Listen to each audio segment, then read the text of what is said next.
मानव उद्धार की योजना का मसविदा रक्त से लिखा गया है। संभवतः अधिक उपयुक्त यह कथन होगा कि मानव उद्धार मानव रक्त से नहीं किंतु ईश्वर के रक्त से संभव हुआ है। वास्तव में यही मसीही विश्वास है कि ईश्वर ने यीशु के स्वरूप में क्रूस पर मृत्यु को स्वीकार कर मानव द्वारा जीवन को स्वीकार करने का मार्ग प्रशस्त किया है। वह इसलिए मरा कि हम जीवन पाएं। बात शब्दों में कुछ अच्छी लगे किंतु तर्क में कुछ जमती सी नहीं। ईश्वर क्यों स्वयं को सजा देगा कि हम सजा से मुक्त हो जाएं? यह किस प्रकार का न्याय है? यह कैसी व्यवस्था है? स्वेन ओलेफसन ने एक घटना बताई है। उनकी सास एक शिक्षिका थी। एक विद्यार्थी उनकी कक्षा में अनुशासन की बहुत समस्या खड़ी करता था। उन्होंने इस विद्यार्थी को सुधारने के लिए हर प्रकार के तरीके इस्तेमाल किए, समझाना, तर्क, दया, सख्ती। जब वो हार गई तो उन्होंने उसकी हथेली में छड़ी से मार भी लगाई, पर कुछ असर नहीं हुआ। एक बार इसी प्रकार वो जब छड़ी से मार लगाने को तैयार थी और लड़का हाथ फैलाए मार खाने को तैयार था, उनके मन में एक विचार आया। उन्होंने कहा, आज उल्टा होगा, विपरीत काम होगा। आज मैं हाथ फैलाऊंगी, तुम मुझे मारोगे। जब जब भी तुम गलती करोगे तब तक तुम मुझे छड़ी मारोगे।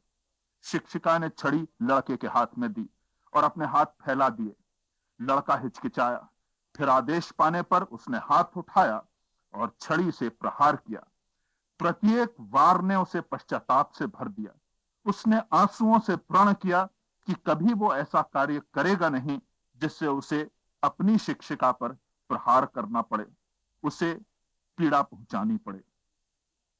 तो मसीह में ईश्वर की व्यवस्था, जिसमें वह जो पवित्र है, निष्पाप है, निरपराध है, स्वयं पीड़ा सहता है, असंगत और तर्कहीन व्यवस्था नहीं है। इब्रानियों 9:26 में लिखा है, वो अर्थात मसीह एक ही बार सदा के लिए प्रकट हुए कि अपनी बलि से पाप का उन्मूलन करें। इब्रानियों 9:28 में लिखा है, मसीह ने बहुतों के पाप का बोझ उठाने के लिए अपने को एक ही बार में बलि कर दिया। इब्रानियों 10:10 में लिखा है, प्रभु यीशु मसीह की देह के अर्पण द्वारा हम पवित्र किए गए हैं। वो विद्यार्थी कह सकता था, मेरी शिक्षिका द्वारा सही गई मार के द्वारा मैं सच्चरित्र बना हूं। इसी प्रकार बाइबल कहती है कि प्रभु यीशु द्वारा सहे गए क्रूस के द्वारा हम पवित्र किए गए हैं। बहुत बड़ा अनुग्रह है हम पर ईश्वर का, हम जैसे पापियों के लिए, कि वह जो पवित्र है, निष्पाप है, निरपराध है, क्रूस पर चढ़ जाए, क्रूस की मृत्यु स्वीकार कर ले पापियों के लिए, अपराधियों के लिए। वह जो धर्मी है, अधर्मियों के लिए क्रूस की मृत्यु सह ले। इसे समझाने के लिए एक सच्ची घटना का वर्णन करूंगा, जिसका विवरण सत्यकाम विद्यालंकार की पुस्तक प्रेरक प्रसंग में है। एक बार आचार्य महावीर प्रसाद द्विवेदी अपने खेतों को देखकर गांव वापस आ रहे थे। उन्हें एक चीख सुनाई दी। एक अछूत हरिजन स्त्री को सांप ने काट लिया था। बात उस समय की है जब वर्ण प्रथा हमारे सामाजिक मानस में गहरी थी। द्विवेदी जी ब्राह्मण थे, किंतु तत्काल उस अछूत स्त्री के पास पहुंचे। उन्होंने फौरन अपना जनेऊ तोड़ा और पैर के जिस स्थान पर सांप ने काटा था उसके थोड़ा ऊपर कस के बांध दिया कि विष रक्त से संपूर्ण देह में ना फैल जाए। फिर उन्होंने जेब से चाकू निकालकर उस स्थान को चीरा जहां सांप ने काटा था तथा दूषित रक्त को बाहर निकाला। स्त्री की जान बच गई। अब तक गांव के काफी लोग एकत्रित हो गए थे। गांव के पंडितों ने देखा तो वे स्तब्ध रह गए। क्रुद्ध होकर आपस ही में बोलने लगे, धर्म की नाव आज डूब गई। जनेऊ जैसी पवित्र वस्तु को तोड़ दिया और उसे अपवित्र अछूत स्त्री के पांव से स्पर्श करा दिया। पंडित यह नहीं समझ पाए कि पवित्र वस्तु तो तोड़ी गई, परंतु एक अपवित्र अछूत स्त्री को उस तोड़े जाने के कारण जीवन मिल गया। प्रभु यीशु मसीह ने अपनी मृत्यु से पूर्व शिष्यों से कहा था, यह मेरी देह है जो तुम्हारे पापों की क्षमा के लिए, तुम्हारे पाप मोचन के लिए तोड़ी जाती है। प्रश्न यह उपस्थित होता है कि क्या कारण है जिससे एक देह समस्त संसार के त्राण के लिए, पाप मोचन के लिए उपयुक्त बलिदान समझी गई?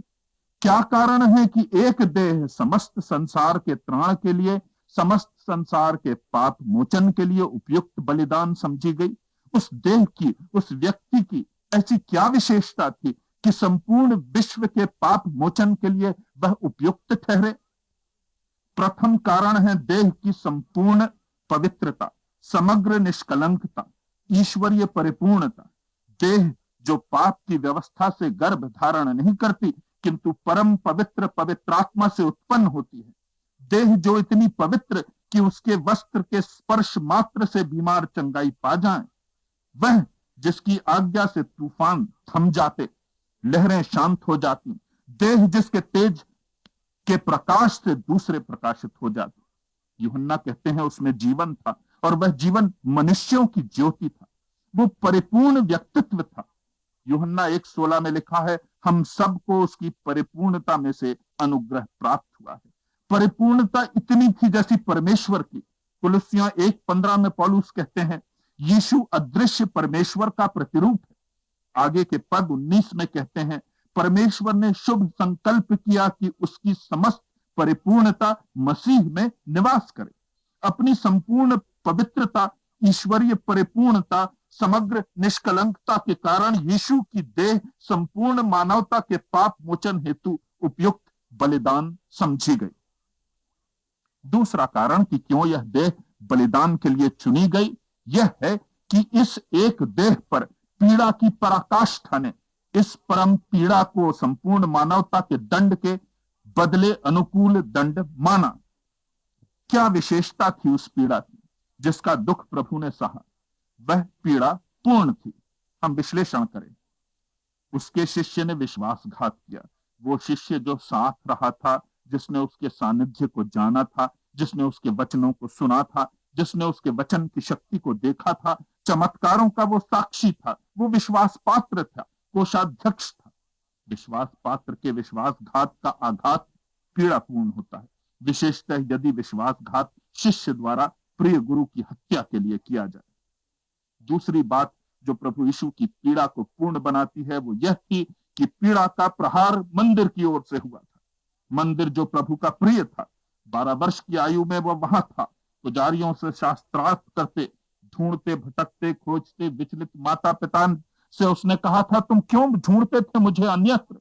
क्या जानते नहीं थे कि अपरिहार्य है कि मैं अपने पिता के घर में पाया जाऊं? वो पिता का घर था, वो नियमानुसार वहां जाया करता था और वहीं से याजकों और महायाजकों से षड्यंत्र हुआ कि उसे क्रूस का दंड मिले। और तीसरा कारण था भीड़ का विश्वासघात, जो चिल्लाती थी आकाश में, होशन्ना, धन्य है वह जो प्रभु के नाम से आता है। वही भीड़ चिल्ला रही थी, बरब्बा डाकू को छोड़ दो, यीशु को क्रूस पर चढ़ाओ। फिर उसका उपहास किया गया, चेहरा ढांक कर मारा गया। कहा, नबी है तो बता, किसने तुझे मारा? मुंह पर थूका गया। न केवल प्रभु यीशु मसीह की मानसिक परंतु उसकी शारीरिक पीड़ा भी पूर्ण थी। चमड़े में धातु के टुकड़े लगे हुए, कोड़ों की मार, ऐसे हाथों से जो ऐसे कोड़े मारकर चमड़ा निकाल लेने में दक्ष थे, अभ्यस्त थे। सिर पर कांटों का ताज, जिससे माथे में, सिर की रक्त नलिकाओं में, नेत्रों के ऊपर कांटों के छेद हो गए थे। यह ताज उसके माथे पर रखा रहा। फिर हाथ और पांव में सलाखें ठोकी गईं और उनसे उसे क्रूस पर लटका दिया गया। उसके स्वयं के भार ने उन सलाखों से बने छेदों में कितनी अपरिमित, असहनीय पीड़ा पहुंचाई होगी, कोई सीमा है? पर सर्वाधिक पीड़ा 2 बातों से हुई होगी जिन्होंने पीड़ा को पूर्ण बनाया, परिपूर्ण बनाया। प्रथम, इस दुख की पूर्वानुभूति। उसे ज्ञात था कि यह दुख उठाना है। एक एक पल, एक एक क्षण उसे मालूम था कि उसे क्रूस की ओर जाना है। जीवन के अंतिम दिनों में जानते हुए कि यरूशलेम में मुझे इस यातना से गुजरना है, उसके कदम दृढ़ता से, निश्चितता से मृत्यु की ओर बढ़ते गए। मृत्यु के विषय में और विशेषतः ऐसी दुखदायी मृत्यु के विषय में पूर्व जानकारी कितनी पीड़ापूर्ण हो सकती है, इसकी कल्पना कभी आपने की है? और अंतिम किंतु सर्वाधिक महत्वपूर्ण तत्व जो इस चरम पीड़ा को पूर्ण और परिपूर्ण बनाता है वो यह है कि यीशु ने ईश्वर स्वरूप होते हुए भी क्रूस पर ईश्वर से विलगता और अलगाव और असंबद्धता की पीड़ा का अनुभव किया। दंड पूर्ण रह जाता यदि यह आध्यात्मिक विलगता का अनुभव यीशु को नहीं होता। तभी क्रूस पर उसके द्वारा कही गई 7 वाणियों में से यह वाणी महत्वपूर्ण है, जो मात्र वाणी नहीं है, चीत्कार है, हाहाकार है। हे मेरे परमेश्वर, तूने मुझे क्यों छोड़ दिया है? इस चीत्कार में संपूर्ण विश्व के पापों की दंड की पीड़ा है। प्रभु की पीड़ा पूर्ण है, शारीरिक पीड़ा है, मानसिक यातना है, ईश्वरीय विलग्नता की आत्मिक पीड़ा। तो गुड फ्राइडे का शुभ समाचार है, हमारे पापों के लिए प्रभु यीशु मसीह में ईश्वर स्वयं दंड सहता है, संपूर्ण विश्व का दंड। प्रभु यीशु मसीह की देह इसलिए ग्राह्य है, स्वीकार्य है, क्योंकि देह पूर्ण है, पवित्र है, सिद्ध है, निष्कलंक है। वह इसलिए भी स्वीकार्य है क्योंकि देह पर दंडित पीड़ा भी पूर्ण है, अपने हर आयाम में पूर्ण है, संसार के पाप के दंड के लिए उचित पर्याप्त प्रायश्चित है। प्रश्न केवल यह है कि ऐसे पवित्र, निष्कलंक, निर्दोष प्रभु द्वारा हमारे लिए सही गई परम पीड़ा क्या व्यर्थ जाएगी? क्या हम इस महाबलिदान को जानकर अपनी आत्मा में अंगीकार कर उस क्षमा को स्वीकार करेंगे जो उसके द्वारा हमें मुफ्त में प्राप्त है? क्या धन्यवाद से आप ईश्वर के इस महादान को स्वीकार करेंगे? क्या यीशु के बलिदान के रक्त को आप अनुमति देंगे कि वो आपके पापों को धो दे? ईश्वर आपका मार्गदर्शन करे।